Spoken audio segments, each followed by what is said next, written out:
पोर्तुगीजांच्या रेकॉर्ड्समध्ये, कोकणी रेकॉर्ड्समध्ये एक असा शब्द आहे, मराठ्यांची भिरंत. गोव्यातला पोर्तुगीज व्हाईसरॉय महाराजांच्या एका तडाख्यानं सेक्युलर झाला. महाराजांनी जवळचं एक अख्खं गाव उचलून आणलं. त्या गावातल्या ख्रिश्चन धर्मगुरूंना उचलून आणलं. महाराजांनी त्या ख्रिश्चन धर्मगुरूंना अट घातली की हिंदू धर्म स्वीकारा, नाहीतर मरायला तयार व्हा.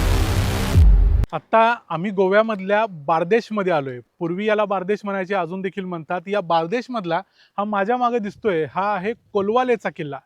आता याला कोलवाले असं नाव म्हणलं असलं तरी आपल्याकडं कोलवाळ असा हा मराठी शब्द आहे. हा किल्ला नोव्हेंबर 1667 मध्ये छत्रपती शिवरायांनी जिंकलेला होता. याच्याबद्दलचा एक व्हिडिओ आम्ही 1-2 महिन्यापूर्वीच केलेला होता. त्या व्हिडिओमध्ये सांगितलं होतं की महाराजांनी हा किल्ला जिंकल्यानंतर पोर्तुगीजांची कशी त्रेधात तिरपीट उडाली होती आणि काय काय हाल केले होते ते पण मी तुम्हाला ह्या व्हिडिओमध्ये पण सांगतो. आम्ही स्पेशल व्हिडिओ केलेलाच आहे, पण आज आम्ही इथं यासाठी आलो की स्वतः छत्रपती शिवरायांचे पाय या किल्ल्याला लागलेले होते. त्याच्या पश्चिमेच्या दरवाजासारख्या भागातून आत आल्यानंतर आपण एका खोलीसारख्या भागात जातो. प्रत्यक्षात हा किल्ल्याचा दरवाजा नसून ही कमान ही किल्ल्याच्या अंतर्गत भागातलीच कमान आहे. हे नंतर आम्हाला संपूर्ण किल्ला बघितल्यानंतर लक्षात आलं. किल्ल्याच्या वरच्या भागात जाताना आपल्याला एक किल्ल्याची मोठी भिंत दिसते, जी अजूनही व्यवस्थित शिल्लक आहे. पण तरी देखील या किल्ल्याला कोणत्याच बाजूला एखादा शिल्लक राहिलेला बुरुज दिसत नाही.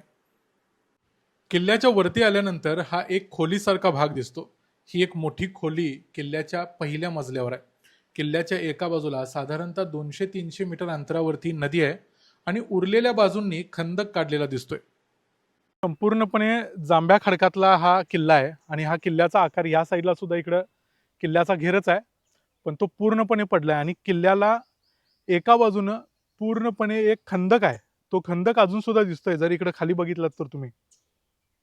किल्ल्याची एका बाजूने एंट्री दिसते आणि इकडे एक मोठी खोलीसारखा सेक्शन दिसतोय. हा पोर्तुगीजांनी बांधलेला हा किल्ला आहे, त्यामुळे कदाचित वखारीसारखा याचा वापर होत असणार आहे. त्यामुळे इथे खोलीसारखा भाग दिसतोय, पलीकडे खोलीसारखा बघतोय. याच्या आतच एक विहीर सुद्धा दिसते किल्ल्याच्या आत.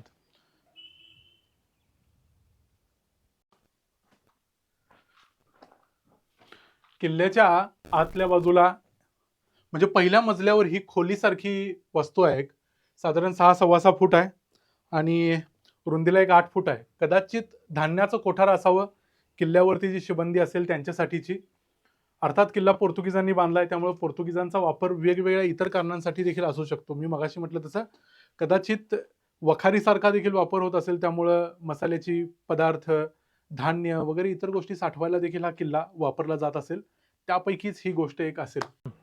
या किल्ल्याचं सगळ्यात भारी वैशिष्ट्य हे आहे आपल्या दृष्टीनं की पोर्तुगीज व्हाईसरॉयनं जेव्हा गोव्यातल्या लोकांना, गोव्यातल्या हिंदूंना ख्रिश्चन करण्याचा सपाटा लावलेला होता आणि त्यावेळेला त्यानं एक हुकूम काढलेला होता की 2 महिन्याच्या आत ख्रिश्चन धर्म स्वीकारा, अन्यथा तुम्ही मरायला तयार व्हा, नाहीतर गोवा सोडून निघून जा.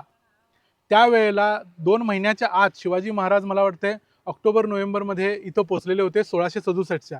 महाराज इथं आल्यानंतर महाराजांनी हा कोळवालेचा किल्ला जिंकून घेतला आणि आम्ही तुम्हाला लास्ट व्हिडिओमध्ये देखील सांगितलेलं, महाराजांनी जवळचं एक अख्खं गाव उचलून आणलं. त्या गावातली स्त्री पुरुष मुले सगळं असं 1300 लोकांना अख्ख्या गावातल्या उचलून आणलं.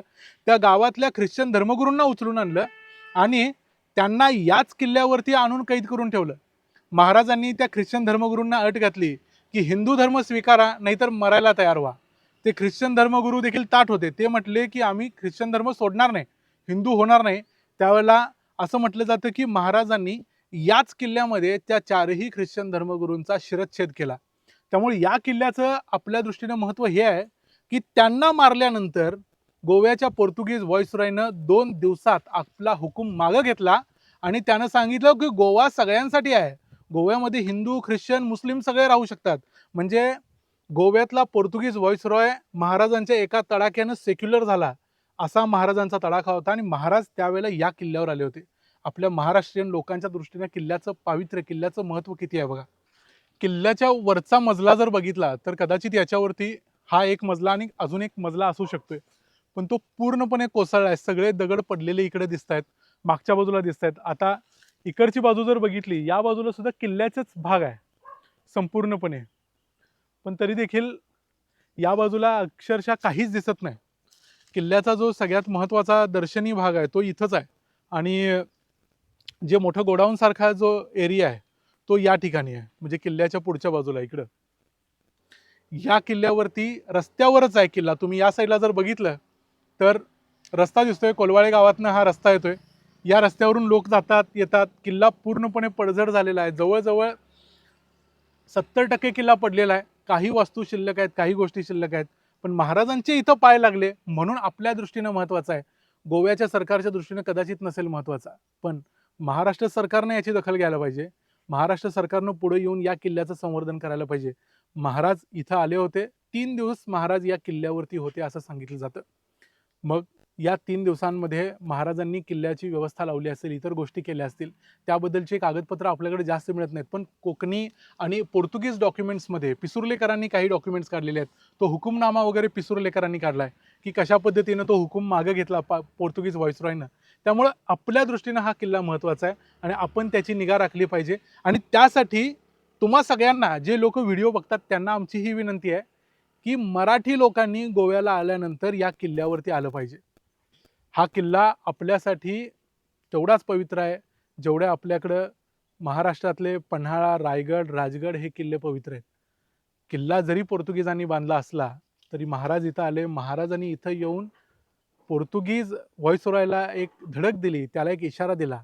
आणि पोर्तुगीजांच्या रेकॉर्ड्समध्ये, कोकणी रेकॉर्ड्समध्ये एक असा शब्द आहे, मराठ्यांची भिरंत. मराठ्यांची भिरंत म्हणजे काय? मराठ्यांची भीती. हा शब्द पोर्तुगीज डॉक्युमेंट्समध्ये किंवा त्यावेळेचे जे कोकणी डॉक्युमेंट्स आहेत त्यामध्ये आढळतो. इतका महाराजांनी दरारा या ठिकाणी येऊन निर्माण केलेला होता. हा जो इकडे खंदक दिसतोय, हा खंदक असा कंटिन्यू असणार आहे. पण या खंदकाची जागा भरून मग तिथून सरळ आता जो रस्ता गेलेला दिसतोय तो सरळ खंदकाच्या जागेतनं भराव टाकून गेलेला आहे. अन्यथा किल्ल्याला 2 बाजूंनी खंदकाचं प्रोटेक्शन आहे. त्याच्या दारातून समोर एक रस्ता गेला. रस्त्याच्या पलीकडे आम्ही आलो तर इकडच्या बाजूला देखील किल्ल्याचाच भाग दिसतोय, पण इथं काहीही शिल्लक राहिलेलं नाही. किल्ला बघायला आला तर किल्ल्याच्या समोर एक चॅपेल दिसते. आपल्याकडे आता बऱ्याच ठिकाणी असं लिहिलेलं दिसलं मला की हे चॅपेल म्हणजे हे जे चर्च आहे हे किल्ल्याच्या विसिनिटीमध्ये म्हणजे जवळ आहे. पण प्रत्यक्षात जर बघितलं तर मधला जो रस्ता आहे तो नंतर निर्माण केला आहे. चर्च अगोदर आहे आणि ते चर्च किल्ल्याच्या आत आहे. किल्ल्याच्या आतला भाग आहे. आणि कारण आता हे रस्त्याच्या पलीकडे आम्ही आलो आणि इकडे बघतोय तर आमच्या आजूबाजूला देखील किल्ल्याच्या भिंती दिसत आहेत अजून सुद्धा, त्याच काळातल्या त्याच पद्धतीने बांधलेल्या. माझ्या मागे एक विहीर आहे, जशी विहीर तिथं आहे तशीच विहीर इथं सुद्धा आहे. आपण जर बघितलं तर या बाजूला किल्ल्याचं मेन कन्स्ट्रक्शन दिसतंय म्हणून आपल्याला किल्ला या बाजूला आहे फक्त असं वाटतंय. पण प्रत्यक्षात तुम्ही हे बघा, याची प्लिंथ, इकडची प्लिंथ ही सेम आहे. रस्ता मधनं काढला आहे नंतर. किल्ला इकडं पण आहे. आणि हे जे मागचं चॅपेल दिसतंय हे जे चर्च आहे, समोर आता टेम्पो लावलाय, हे चर्च आहे. या चर्चच्या मागं सुद्धा किल्ला आहे. त्याचं फुटेज तुम्हाला दुसऱ्या कट करून लावतो आम्ही. याच्या मागच्या बाजूला सुद्धा किल्ला आहे. हा असा कंटिन्यू किल्ला आहे आणि त्याला 3 बाजूंनी खंदक आहे आणि एका बाजूनी कदाचित एंट्री असावी. म्हणजे इथं जी एंट्री दिसते ती किल्ल्याच्या आतलीच एंट्री आहे. ॲक्च्युअल किल्ल्याची एंट्री इकडच्या बाजूला असेल आणि तो दरवाजा पडला आता. त्यामुळे तुम्ही जर कधी गोव्याला आला तर गोव्याला येताना किंवा जाताना कधीतरी या किल्ल्याला जरूर भेट द्या. आपल्या महाराजांची आठवण आहे, आपण इथं आलं पाहिजे, आपण या किल्ल्याला भेट दिली पाहिजे. हा आपला किल्ला आहे, आपण रिक्लेम करायला पाहिजे, आपण सगळ्यांना सांगितला पाहिजे हा इतिहास. त्यासाठी आम्ही हा प्रयत्न केला आहे. त्यामुळे तुम्ही जर हा किल्ला बघायला कधी येणार असाल तर आम्हाला या व्हिडिओवरती कमेंट करून सांगा.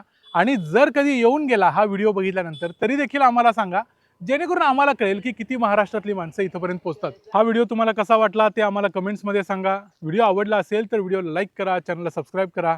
पुन्हा भेटू पुढच्या व्हिडिओमध्ये. तोपर्यंत पाहत राहा द मराठी बाणा. जय हिंद, जय महाराष्ट्र.